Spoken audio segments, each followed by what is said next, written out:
अगर आप चाहते हैं केडी फिल्म्स के ऑडियो वीडियो सबसे पहले आप तक पहुंचे तो लाल बटन को दबाकर चैनल को सब्सक्राइब करें और बेल आइकन के बटन को दबाना ना भूलें।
सुनो जब थोड़ी में डालब कोठी से पसीना छूटी, जब थोड़ी में डालब कोठी लहंगा से पसीना छूटी।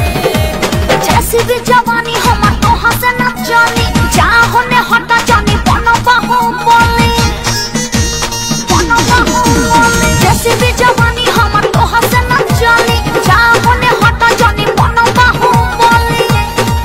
पावर पी के बढ़ावा जड़ी बूटी, जड़ी बूटी, जड़ी बूटी। जब